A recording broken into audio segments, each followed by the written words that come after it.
Bharatiya Janata party ગમે એ દાવો કરે કે સબ સલામત છે, પરંતુ કંઈક ડખો છે ને એ હકીકત છે.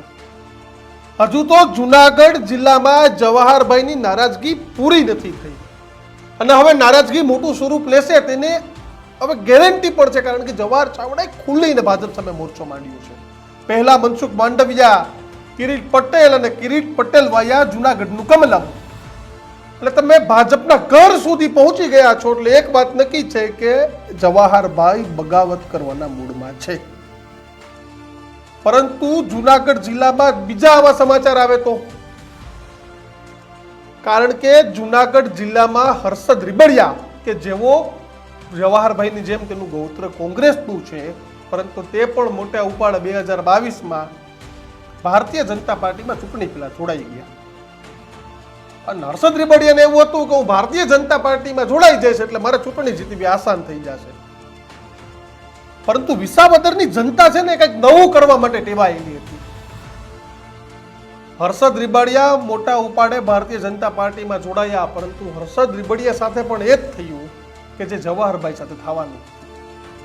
જવાહરભાઈ ચાવડા પણ 2019માં પેટા ચૂંટણી હતી લોકસભાની સાથે એટલે જીતી ગયા, પરંતુ 2022માં તેને ભારતીય જનતા પાર્ટીના કાર્યકર્તાઓએ જ હરાવ્યા. હું નથી કહેતો, આ જવાહરભાઈએ જ પત્રોમાં અનેક વખત કહ્યું છે કે મને હરાવવામાં ભાજપનો હાથ છે. અને આવો જ કંઈક ખેલ ખેલાયો હતો વિસાવદરમાં, કારણ કે જે મૂળ ભાજપીઓ હતા પોતાની ટિકિટની રાહ જોઈને બેઠા હતા, તેને ક્યાં ખબર હતી કે તેની ઉપર તો હર્ષદભાઈને લઈ આવીને બેસાડી દેવામાં આવશે અને ટિકિટ પણ આપી દેવામાં આવશે. અને થયું પણ એવું જ.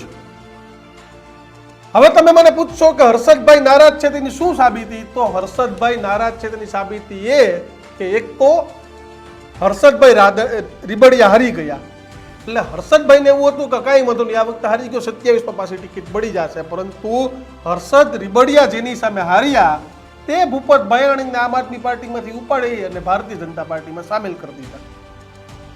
એટલે હવે યુદ્ધ કેવું થયું? મૂળ ભાજપીઓ વિસાવદરમાં હતા, મૂળ ભાજપીઓને તમે રાખો તો સાથે હર્ષદ રીબડિયા આવી એટલે બે જૂથ થઈ અને હવે ત્રીજા આવી ગયા ભૂપત ભાયાણી. તમામ પેટા ચૂંટણીઓ થઈ ગઈ, માણાવદરની પણ થઈ ગઈ, અરવલ્લી લાડાણી ફરીથી વિધાનસભા પહોંચી ગયા, પોરબંદરથી અર્જુન મોઢવાડિયા પહોંચી ગયા, સીજે ચાવડા પહોંચી ગયા, આ બાજુથી બરોડા બાજુથી બાપુ પહોંચી ગયા. ભૂપત ભાયાણીને એવું હતું કે આ લોકસભાની ચૂંટણી યાર મારો મેળ આવી જશે ને હું ધારાસભ્ય બની જઈશ, પણ આવું થયું નહીં. કારણ કે કોર્ટમાં કેસ પેન્ડિંગ છે. આ કેસ માટે CR પાટીલ કહો, ભરત બોગરા કહો, અનેક મોટા નેતાઓએ હર્ષદ રીબડિયાને સમજાવવાના પ્રયત્ન કર્યા, પરંતુ હર્ષદ રીબડિયાએ કોર્ટમાંથી કેસ ખેંચ્યો નહીં અને આજે વિસાવદર ધારાસભ્ય વગરનું છે. હવે આજે તો ભૂપત ભાયાણી પણ અને તમે કરો તો હર્ષદ રીબડિયા પણ કારણ કે બંને પૂર્વ ધારાસભ્ય થઈ ગયા. બંને પૂર્વ ધારાસભ્યો હાલ ભારતીય જનતા પાર્ટીમાં નેતા છે, કારણ કે ભૂપત ભાયાણી ભાજપમાં આવીને જીત્યા નથી, ચૂંટણી લડવાની બાકી છે. હર્ષદભાઈ આવીને હારી ગયા.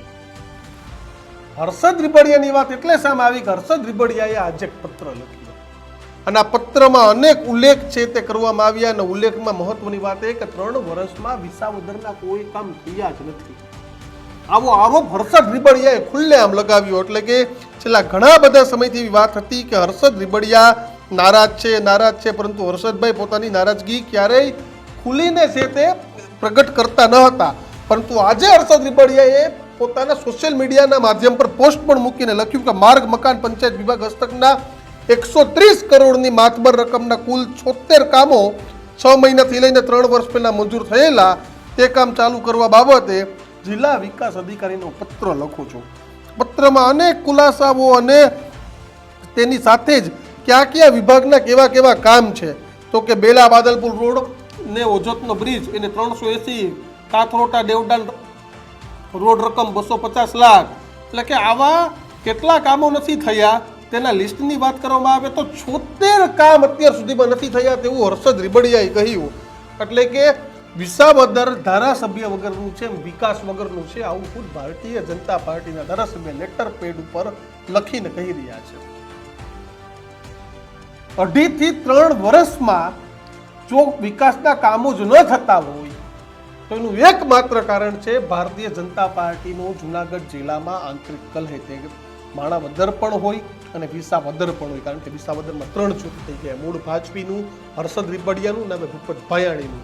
ત્યારે હર્ષદ રીબડિયાને હવે ખબર છે કે હું નહીં બોલું, પ્રજાની વચ્ચે નહીં જાઉં અથવા તો મુદ્દા નહીં ઉઠાવું તો મારી જગ્યાએ ભૂપત ભાયાણી આવીને ચૂંટણી લડવાના છે, નક્કી છે, કારણ કે કમિટમેન્ટ છે. તો હર્ષદ રીબડિયાના રાજકીય અસ્તિત્વનું શું?